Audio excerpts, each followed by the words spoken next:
नमस्कार, प्रियाज कुकिंग मध्ये आपले मनापासून स्वागत आहे। आजची रेसिपी आहे गाजर बर्फी, तेही हार्ट शेप मध्ये बनवून घेतलेली आहे। दिसायला जेवढी सुंदर दिसते आहे तेवढीच चवीने सुद्धा अप्रतिम झालेली आहे। चला तर रेसिपीला सुरुवात करूया। गाजराची बर्फी बनवण्याकरता मी 1 किलो गाजर स्वच्छ धुवून किसून घेतलेले आहेत। 1 बाउल गाजराचा किस तयार झालेला आहे। कढईमध्ये मी 3 चमचे तूप घालून घेते आहे। पोहे खायच्या चमच्याने 3 चमचे तूप आहे। तूप नॉर्मल तापलेला आहे। त्यानंतर आपण हा गाजराचा किस घालून घेऊया। 5 ते 7 मिनिटं व्यवस्थित आपल्याला परतवून घ्यायचं आहे तुपामध्ये। आता सध्या हिवाळा असल्यामुळे आपण गाजराचा हलवा तर नेहमीच करतो, पण अशा पद्धतीने आपण जर गाजराची वडी करून ठेवली तर प्रवासात न्यायला सुद्धा खूप सोयीस्कर पडते। 5 ते 7 मिनिटं तुपामध्ये व्यवस्थित परतल्यानंतर गाजराचा कलर सुद्धा बदललेला आहे। त्यानंतर आपण यात अर्धा लिटर दूध घालून घेऊया।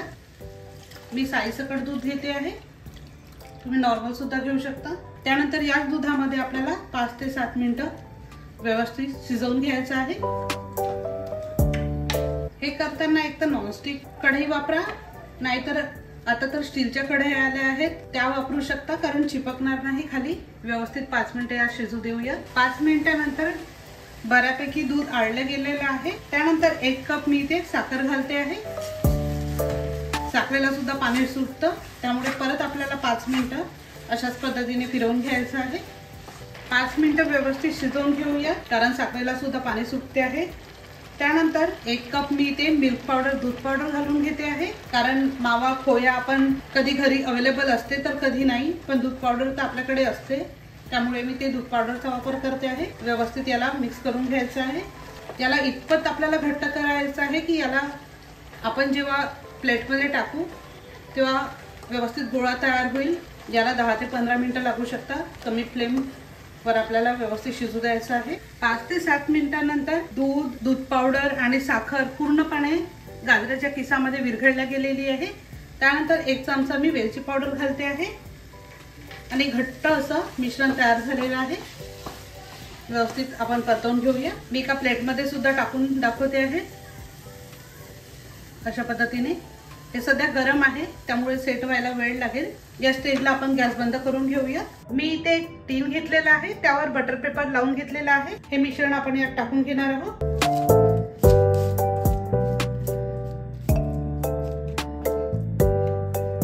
अशा प्रकारे त्यानंतर यावर ड्रायफ्रूट्सचे काप सजावटीसाठी।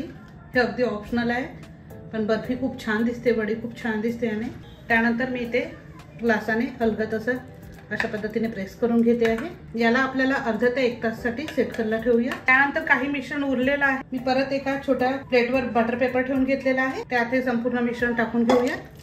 परत मी स्पॅटुलाच्या मदतीने अशा प्रकारे पसरवून घेते आहे। तुम्हाला जेवढा थिकनेस हवा आहे त्या पद्धतीने तुम्ही प्लेट, ताट किंवा तुम्हाला ज्यात वडी करून घ्यायची आहे त्यावर घालू शकता। परत यावर मी ड्रायफ्रूट्सचे काप टाकून घेते आहे। परत मी ग्लासच्या मदतीने अशा अलगद प्रेस करून घेते आहे। अशा पद्धतीने मस्त अर्ध्या तासासाठी आपण सेट करायला ठेवूया। अर्ध्या तासानंतर प्रॉपर सेट झालेला आहे। इथे मी कुकीज कटर घेतलेला आहे, तुम्ही सुरीने सुद्धा वड्या कापू शकता, पण याने शेप चांगला दिसतो, आकार चांगला दिसतो, म्हणून मी कुकीज कटरचा वापर करते आहे। हार्ड साईजच्या अशा प्रकारे मी बर्फी तयार करून घेते आहे।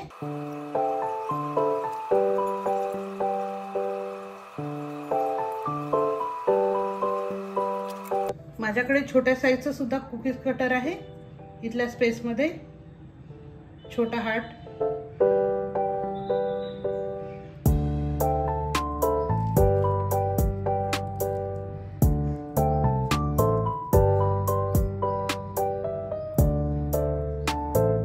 अशा प्रकारे अगदी अलगद निघते आहे। इतर सुद्धा काढून घेऊया। हार्ट शेपची बर्फी तर आपली तयार झालेली आहे।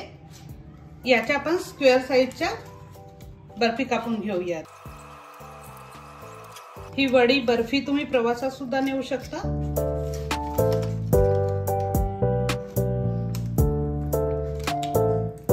अशा प्रकारे चला तर प्लेटिंग करून घेऊया।